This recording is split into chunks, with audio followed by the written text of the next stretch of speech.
Järgmisena ma palun oma ettekandega esinema Mariann Raisma, kes on pikaaegne Tartu Ülikooli muuseumi juht ja Eesti üks juhtivaid museolooge ja paar aastat tagasi kaitses ka doktori väitekirja Kunstiakadeemias just museoloogia teemadel, nii et palun.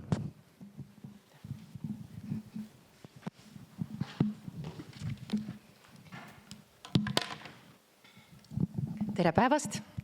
Mulle anti mikrofon, kuna mulle on prillid ja siis arvati, et võib-olla selle kõrva asjaga on natukene kehva, aga ma proovin rääkida siis mikrofoni. Mul on tõesti suur au ja rõõm täna siin esineda, sest mina ei ole ju tööstuspärandi spetsialist, vaid muuseumitöötaja. Ja mul on hea meel jätkata just sealt, kus Mirja pooleli jäi, ehk siis natukene vaadata märksõnu, mis seovad siis tööstuspärandi ja muuseumi. Ja ma näen, et Liia on ka kohe kohal, väga hea. Liia saab siin mind täiendada. Ja alustuseks täna muuseumi töötajana loomulikult läksin ma kohe Kunda tsemendimuuseumi ukse taha. Aga tänase piduliku päeva puhul oli muuseum suletud. Ja seda ma arvasingi, et muuseumi töötaja on konverentsil. Nii et olin alguses väga kurb, aga saan sellest täiesti aru. Ja paningi alustuseks siia pildi, mis minu arvates võtab ka kokku paljuski seda, mida täna hommikupoole räägiti. Ehk kas tööstus passib muuseumi? Selle üle me võime arutleda, aga muuseum ilmselgelt passib tööstushoonetesse. Ja kui te vaatate sinna all seda kirja, et one day son, all this will be art galleries, siis see ongi see, millega viimastel aastakümnetel on väga aktiivselt tegeletud. Ja kui me räägime tööstuspärandist ja muuseumitest, siis on väga tihedalt omavahel seotud tehnika, teadus ja tööstus. Kui me vaatame Statistikaameti siis andmeid, siis seal ongi kategooria tegelikult hoopis teadus- ja tehnikamuuseumid, mille alla kuuluvad siis ka tööstusmuuseumid. Ehk võib ju küsida, et kui palju need mõisted erinevad või kas neil on sellist, kui palju nad on omavahel seotud. Ja see ongi muuseumiti väga-väga erinev.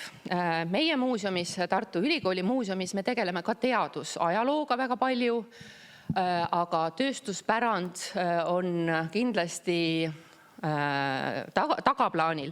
Kui me vaatame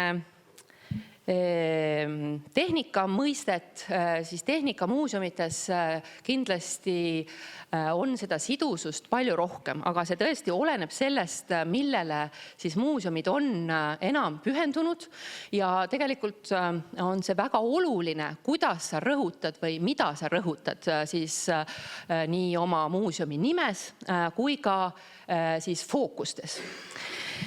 Sest need kindlasti võivad liikuda väga-väga erinevatesse suundadesse. Ja kui me vaatamegi siis Eesti muuseumi välja laiemalt, siis tõesti tööstusmuuseume sellise nimena on väga vähe, aga küll see teema siis on väga paljudes muuseumides vähemal või rohkemal määral sees. Ja nii nagu ikka muuseumitöötajatele meeldib tegeleda ikka ilusa pärandiga. Ja kui me vaatame siin ka muuseume, olgu selleks näiteks ajaloomuuseum või ka mõni muu muuseum, siis meie põhiline fookus on objektikeskne. Me räägime toodetest, mida tööstuses on toodetud ja sellest objektikesksusest lähtuvalt siis valitaksegi välja need teemad, mida on muuseumis võimalik kajastada, näiteks ajaloomuuseumis klaasitööstus. Ja mitte ainult sellel põhjusel, et ta on ilus, aga ta ka mahub ära. Ja see on kindlasti väga oluline. Nii et kui me mõtleme tõesti sellele, mis on tööstusmuuseumide eripära, siis kindlasti on märksõna suurus. Et kui me räägime ühelt poolt nendest tohutu kolossaalsetest tehase hoonetest, olgu need siis töötavad või siis otsimas endale uut funktsiooni, siis see suurus on see, mis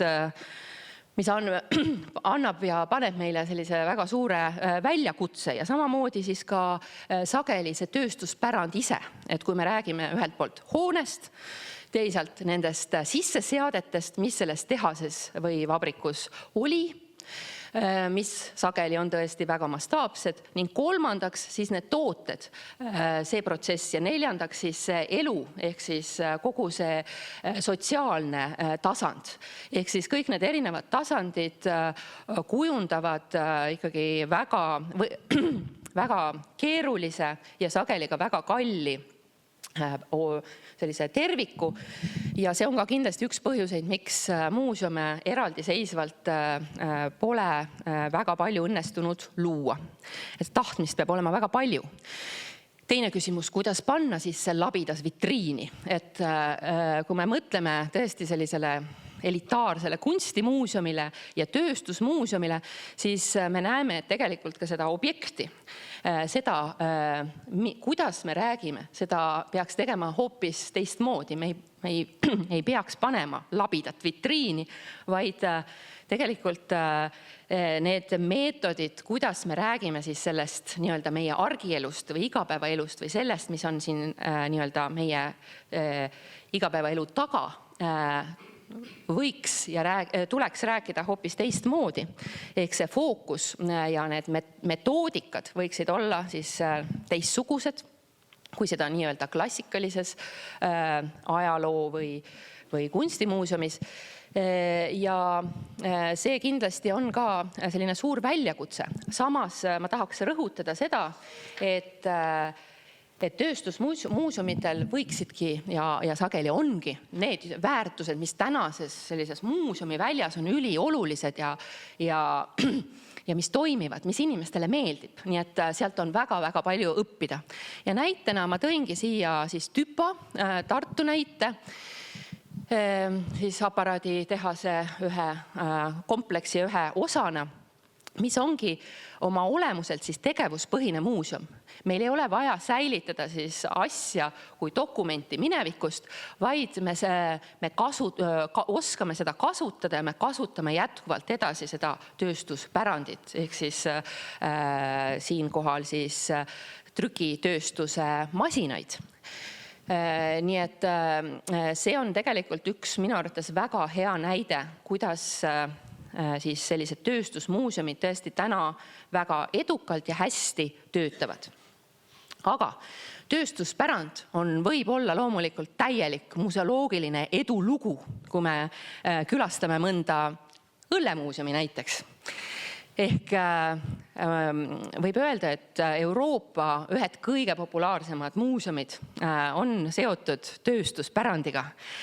Ehk minugi lemmikud, mitte õlle mõttes, aga muuseumi mõttes loomulikult, on siis Dublini Guinnesi õllekeskus või seda nimetatakse siis nii-öelda Guinness Storehouse, selline külastuskeskus, muuseum, ja Heineken Experience siis Amsterdamis, mis väga oskuslikult kasutavad just seda uut kaasaegset metoodikaid, kuidas sa tood tõesti neid masse, neid inimesi muuseumisse ja jutustad seda tööstuspärandi lugu. Et see väga hästi seostub just ka selle sama turisminduse teemaga, et see on see, kust on hästi palju õppida, kuidas tööstuspärandit musealiseerida ja kuidas seda lugu jutustada.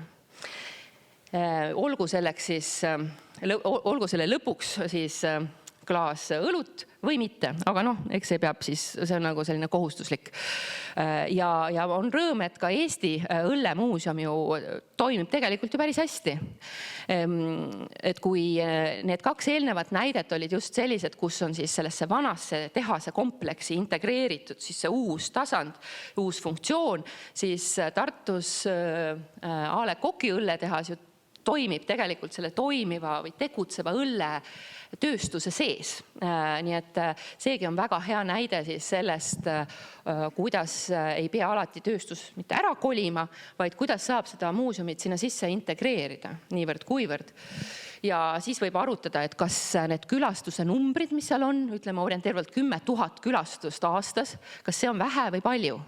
Et tegelikult võiks ju öelda, et ei ole mitte halb tulemus. Aga korra ma mõtlesin, et markeeriks ka ära, millal üldse tööstus jõudis muuseumisse. Et kui nagu minna tagasi ajalukku ja vaadata, siis taas me räägime siis ikkagi nii-öelda sellistest objektidest, nii toodete kui ka siis teadus- ja tehnika innovatsiooni märksõnade abil. Ja need märksõnad on seotud nende muudatustega, mida me siis ka laiemalt muuseumi väljal näeme. Ühelt poolt siis tõesti muuseumi traditsiooni algus 18. sajandi lõpus, kui siis pärast suurt Prantsuse revolutsiooni hakati tegelikult selliseid teadusinstrumente koguma. Et see tegelikult oli juba siis oluline, aga tegelikult suurem murrang, mis tõesti nagu mõjutas laiemalt selle muuseumi välja trende, olid siis suured maailmanäitused. Esimene maailmanäitus toimus Londonis 1851 ja see traditsioon on nüüd tänase päevani väga elus, mis näitab siis seda, kuidas siis tõesti erinevates riikides siis teadus, tehnika, innovatsioon toimib ja selle tulemusena loodi siis tänane Victoria ja Alberti muuseum ja tänaseni toimiv siis teadusmuuseum Londonis. Ehk siit me näeme siis tõesti väga suurt puhangut uut tüüpi kaasaegse tehnika teaduse musealiseerimiseks, mis siis 20. sajandi keskpaigas ehk teises pooles jõudis siis selleni, et hakatakse musealiseerima muuseumi kompleksideks muutma siis mahajäetud nii-öelda vabriku ja tehase alasid, ehk siis seesama Iron Bridge'i muuseumi kompleks, mida siis Mirja ka siin esile tõi oma ettekandes. Kui tuua siia siis Eesti näited, ka siis Eestis juba 20. aastatel plaaniti tööstusmuuseumi, 30. plaaniti tööstusmuuseumi ja kõige kaugemale jõutigi siis Eesti Tehnikamuuseumi rajamisega 30. aastate teisel poolel, kui tõesti tegeleti väga intensiivselt nende kogude komplekteerimisega ja mille nii-öelda ideele siis ka 21. sajandil püüti luua väga mastaapset ja võimast siis Eesti Teadus- ja Tehnikamuuseumi. Ja siin kindlasti saab Liia meile rääkida, millised raskused selle ees seisid ja mis see idee täpsemalt oli. Aga tegelikult selline tehnikamuuseumi idee me näeme, et on läbi pikkade aastakümnete tegelikult olnud tõusude ja mõõnadega kogu aeg ja mul on isiklikult väga kahju, et Tallinna Tehnikaülikool, kellele seda siis pakuti muuta täiesti Eesti muuseumi välja luues tohutult innovaatiline teadus- ja tehnikamuuseum, seda siiski teha ei tahtnud.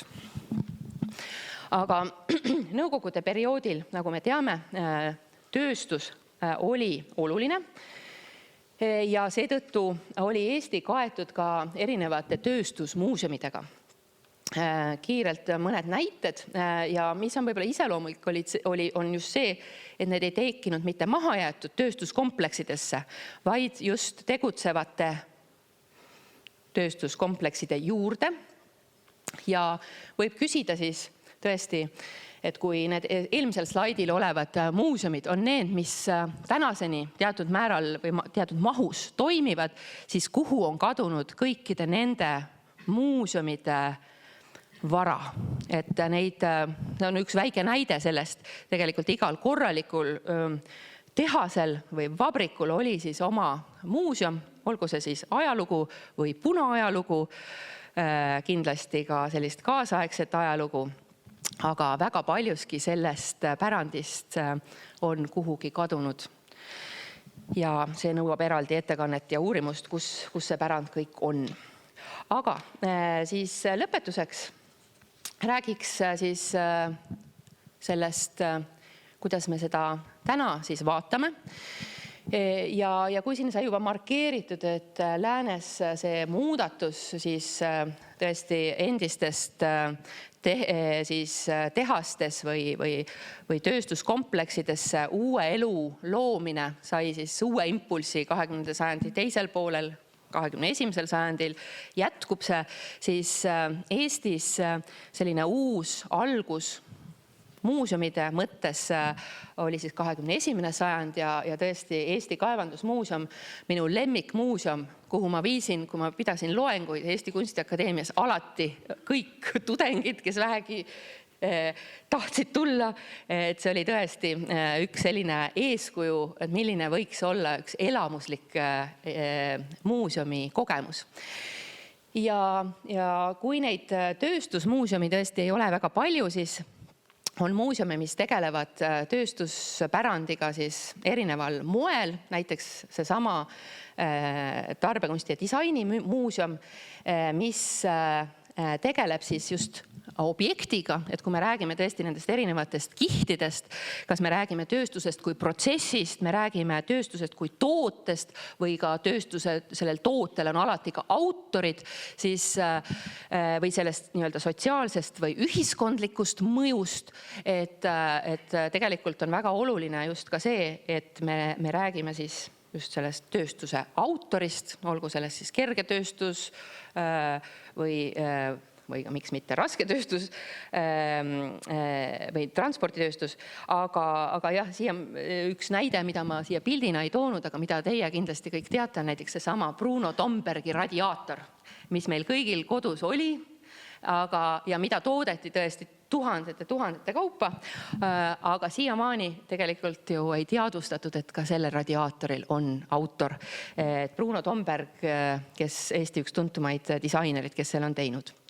Ja kui vaadata tõesti siis seda Eesti tööstusmuuseumide tüpoloogiat, siin on väga vähe näiteid, seda saab loomulikult täiendada, siis kõige võib-olla intrigeerivamad on just need in situ ehk siis originaalselt koha peal seda nii-öelda tehase õhku nuusutavad muuseumi keskkonnad. Siis on nii-öelda tööstuse lähedal didaktilisemad, tööstuse lugu siis jutustavad muuseumid. Ja siis kolmandaks ongi siis erinevad tööstuspärandi hooned, aga mis tegelevad siis lihtsalt teist tüüpi pärandiga või teemadega. Ja siis on väga palju selliseid, kes tegelevad tööstusega siis teiste teemade kõrval. Nii et kui tuua siia siis üks hea näide, siis ma tooksin praegu siis Narva tööstuspärandi avahoidla. See on uus projekt, mis rajatakse siis Narva endise kunstigalerii hoonesse. Ja mis on ka minu arvates väga sümptomaatiline, eks ole, kunsti asemel, kus on alati olnud aastakümneid, on seal olnud kunsti püsiekspositsioon, midagi püha ja üllast ja õilist ja elitaarset. Ja nüüd võeti see maha, et sinna tehakse siis tööstuspärandi avahoidla. Et minu arvates see on väga suurepärane näide, millest võiks pikemalt ka analüüsida, et mida see nagu siis tähendab ja kuidas see tegelikult täpselt see tööstuspärandi väärtuse tõus ka nii-öelda muuseumi väljal muutub järjest olulisemaks. Ja siin võikski siis retooriliselt küsida, et kas Eesti on tööstusriik ja kuidas me siis oma sõnumit vormistame, et kas me tahame öelda ja kuidas, kui me tahame, siis kuidas me ütleme, millised on need nii-öelda turunduskanalid, mida muuseum saab edastada, neid tegelikult on mitmeid, ja millised need väärtused on, millega me tahame siis esile tulla. Nagu ma ütlesin, siis ma arvan, et see kogemuslikkus ja see autentsus on see, mida kindlasti nende muuseumite puhul tasub rõhutada. Ja ma usun, et aeg on nii palju edasi läinud, et see tööstusteema muutub ka muuseumi valdkonnas järjest olulisemaks. Ja lõpetuseks tahtsin näidata ka, et tööstus ei pea olema ainult selline raskepärane, vaid tööstus on ju väga lai mõiste. Meile kõigile meeldib moetööstus, aga minu lemmik loomulikult on ka siis selline mänguline pool ja ma käisin eelmine aasta Billundis Lego muuseumis, mis on tõesti super näide sellest, kuidas siis üks tööstusharu ennast turundab, kuidas ta toetab siis loovust, kuidas ta toetab sellist loovat mõtlemist ja kuidas tõesti oma brändi turundada niivõrd hästi, et kõik lahkuvad muuseumist rõõmsa ja targemana. Aitäh!